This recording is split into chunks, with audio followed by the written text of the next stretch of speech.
Thanks for joining me again for this week's quick update to bring you up to speed on important events that have taken place in the last 7 days right here in Ukraine.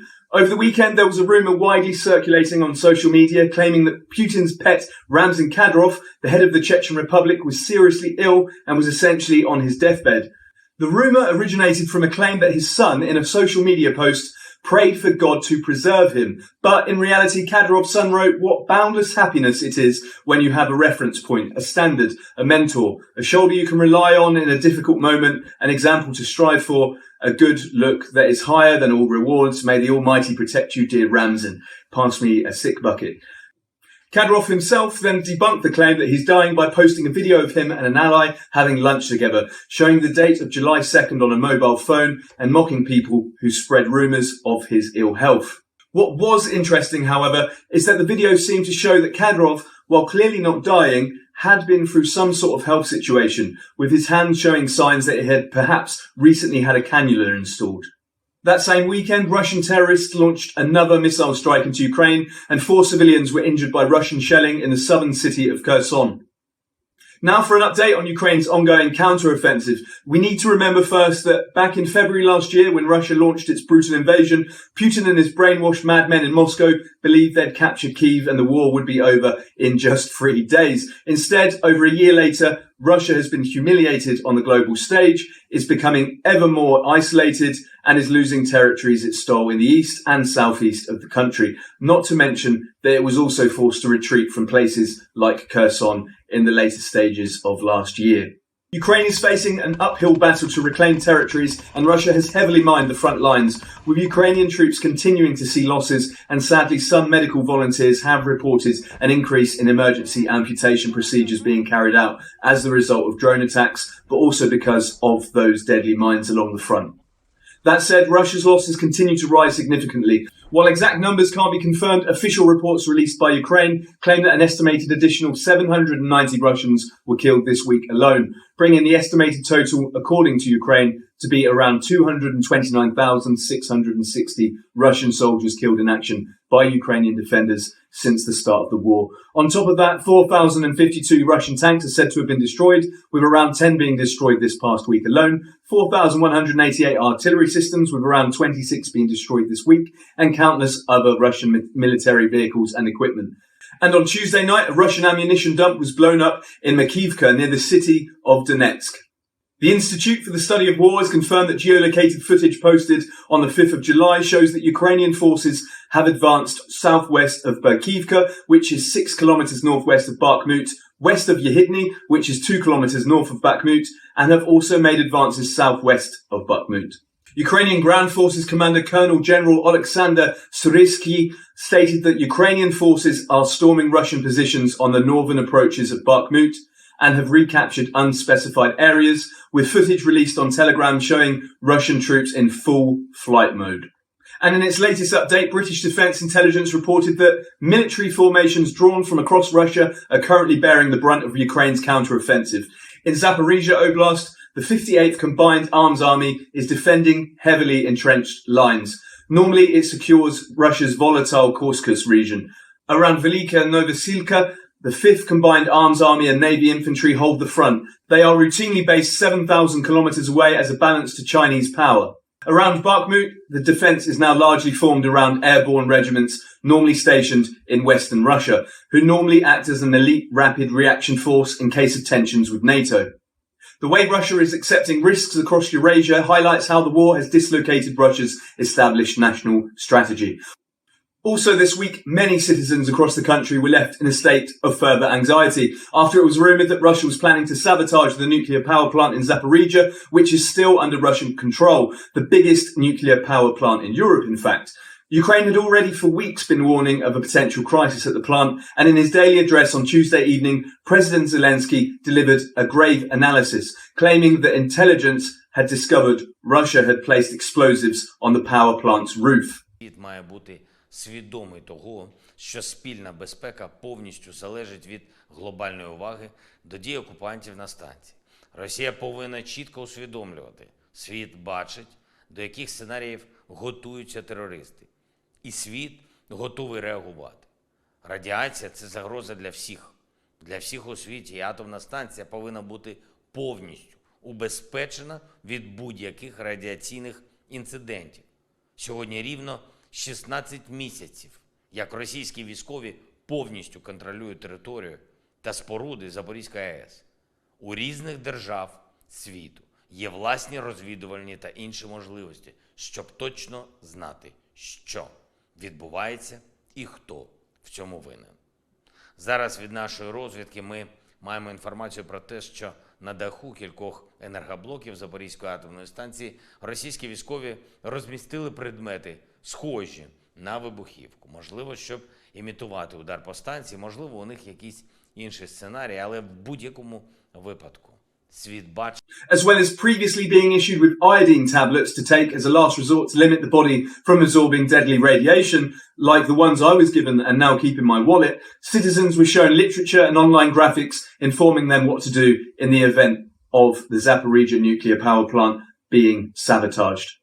That evening, people across the country were also warned to keep their windows closed, and the following safety video was played on most Ukrainian news channels, reminding us all of the sirens to listen out for in the case of a nuclear disaster, with church bells announcing the event and train horns signalling for people to evacuate. Сигнал радіаційної небезпеки – це дзвін у набат.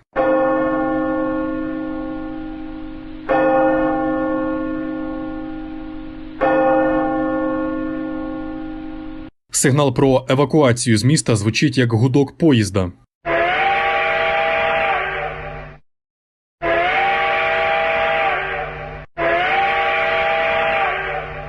Після таких сигналів потрібно увімкнути місцеве радіо або ж телебачення і чекати подальшої інформації. To bring a little peace of mind to civilians, however, later in the week, Ukrainian officials confirmed that the threat, though still there, had been lessened, and the IAEA, the nuclear safety watchdogs who have been inspecting the occupied plant, confirming that they hadn't observed any mines at the plant so far. However, they also confirmed that they'd applied for access to the roof and other parts of the site where Ukrainian officials claim mines have been placed, but have so far not been granted access, which is, of course, extremely worrying. In other news, in Kyiv, civilian homes were hit by Russian strikes, including a house 800 meters away from where mourners were saying goodbye to a member of the Ukrainian Kraken military group who was recently killed in action. As a result of the attacks, 43 innocent people were injured, including 12 children. Meanwhile, this week saw the funeral of Victoria Amelina, an eminent Ukrainian writer and public figure. On July the 1st, Victoria tragically passed away due to injuries sustained during the 27th of June targeted missile strike by the Russian forces on Ria Lounge, a pizzeria in Kramatorsk.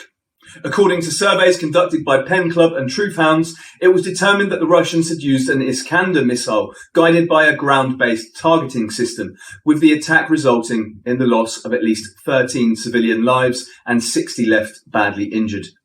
Shortly after the strike, a Ukrainian was arrested after he'd allegedly sent intelligence over to Russia, including the exact location of the restaurant, and he's now being held in a cell in Kyiv awaiting trial. This week, Svietlana Shchanouska, the opposition leader of Belarus, said she'd received a worrying message about her husband, who is being held as a political prisoner by the regime after trying to stand for election against Belarus dictator Lukashenko. The message told her that her husband had been killed. However, a Telegram channel connected to Lukashenko's regime has since released a video showing him in his cell, although he doesn't appear to be in particularly great condition after being illegally held captive for years in one of Belarus's many grotty political prisons. Responding to the video, Svietlana tweeted, "It fills my heart with relief to see my husband," and she also asked for proof to be shown that other political prisoners are alive and well. Back to Ukraine, there's now confusion in the air after a NATO admiral said they won't be sending F-16 jets to Ukraine until after the counteroffensive. Lieutenant Admiral Rob Bauer, chairman of NATO's military committee, made the comment during an interview with LBC on Tuesday. However, this comes after the F-16s were indeed promised to Ukraine due to them being crucial to helping in their ongoing counteroffensive, and Ukraine had already begun preparing a training program, saying that they'd be able to fast-track pilots to be trained to fly the jets within 4 weeks. And while we're on the subject of aircraft, Archaeologists have unearthed a World War II British Hurricane fighter buried in a forest near Kyiv.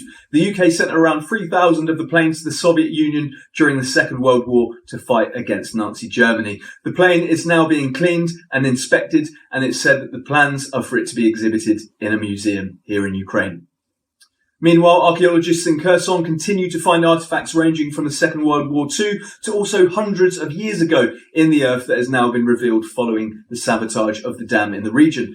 While the water flooded large parts of the surrounding area and destroyed countless homes, it left much of the area around the dam now resembling a desert-like landscape, revealing a number of once buried historical artefacts along with the skeletal remains of dead World War II soldiers.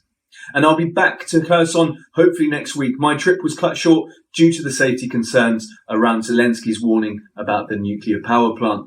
But I'll be releasing footage from the next trip there and from my past trip shortly. On Wednesday, Ukraine accused Russian forces of using chemical weapons against its troops, with a colonel saying his soldiers had experienced worrying symptoms following an artillery strike near Bakhmut.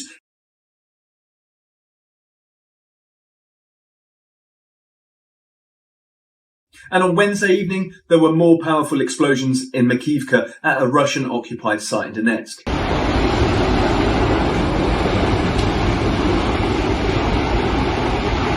Also in the east of the country, Russian commander Yevhen Pisarenko was reportedly killed by Ukrainian troops during their ongoing counteroffensive. And here in Kyiv, we saw a truly shocking incident where a man blew himself up in the toilet of a courthouse.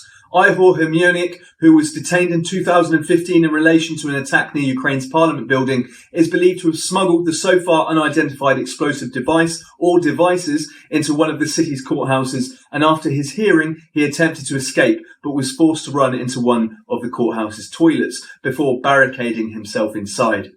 2 police officers were injured as they tried to restrain him, and the exact circumstances of what happened next still haven't yet been revealed, but multiple explosions were heard, and it's said he either intentionally detonated the device or devices, or he inadvertently stepped on one during the struggle. Ihor died at the scene, but the officers are in a stable condition, and a full investigation is now underway.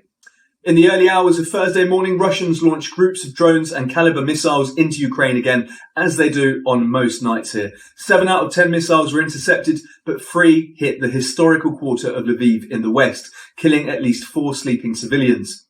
On Twitter, Zelensky posted video footage of the damage, writing, "Lviv, consequences of the night attack by Russian terrorists. Unfortunately, there are wounded and dead. My condolences to the relatives. There will definitely be a response to the enemy, a strong one." And one of the civilians killed in that attack has since been identified as 21-year-old Lviv resident Anastasia Syniv. And in a surprise announcement, Belarusian dictator Alexander Lukashenko told reporters on Thursday that Prigozhin, the leader of terrorist mercenary group Wagner, is no longer in Belarus but is now back in St. Petersburg in Russia. He also claimed that the Wagner group remain in their camps in Russia and Ukraine, and this comes after Putin showed yet another sign of weakness this week by allowing the return of the millions of dollars confiscated from Prigozhin following his failed coup attempt late last month. Prigozhin was allegedly spotted arriving at an FSB office in St. Petersburg along with his security team, local news outlet Fontanka reports, where he was allegedly invited to collect several weapons seized by security services and 10 billion rubles in cash, the equivalent of over $100 million. If it's true, and we do need to be cautious in accepting it on face value, then, as I say, it further demonstrates Putin's weakness in allowing a man who led an insurrection and who killed Russian soldiers to go unpunished. However, as of yet, the official Kremlin line, of course, is that Prigozhin essentially remains unofficially exiled in Belarus. And more photographs have been released from the raid of Prigozhin's home in Russia this week, showing his uniform and medals, a giant sledgehammer symbolising the sledgehammers that Wagner used to commit war crimes, including the torture and execution of innocent civilians and prisoners of war, and also a wardrobe containing wigs, cash and passports, presumably in case he ever needed to try to flee the country. There was also a framed photograph of severed heads, which I of course can't show on here, but we must, like I said, take all of this with a pinch of salt because, after all, the photographs were released by Russian authorities and some of the items and scenes could have been staged. The British Ministry of Defence yesterday said that Russia's top general, aka General Armageddon, the commander-in-chief of the Russian Aerospace Forces and deputy commander of Russia's forces in Ukraine, has not been seen in public since the attempted coup by Wagner. His deputy defence minister was also notably absent from a televised appearance by the Ministry of Defence's leadership on 3rd of July. Reports of Sorokin's arrest can't be confirmed, but authorities will likely be suspicious of his long association with Wagner, dating back to his service in Syria from 2017. And finally, spies and collaborators continue to be arrested in Ukraine by the country's security service, the SSU. This week, a Ukrainian man was detained after allegedly collecting intelligence on locations and movements of Ukrainian defence forces on the front line and helping to prepare air attacks on defence plants in the Mykolaiv region. In Kyiv, the SSU also detained a man who had allegedly been helping Russians identify the locations of members of the Ukrainian resistance in Zaporizhzhia and in Mariupol, including the Yellow Ribbon movement, a group who grew to prominence last year for opposing Russian occupation and protesting by placing yellow ribbons on lampposts and other public structures. The SSU's investigation detained the man after he arrived in Kyiv and attempted to hide at his friend's apartment. He's now in custody and, if found guilty, faces up to 15 years in prison. Well, that brings you up to date on everything that's been happening here in Ukraine over the past week. Join me next Friday for another episode where I'll be going over the week's events, showing some more exclusive footage, and we'll be interviewing a very special guest. But for now, thanks for watching and stay safe.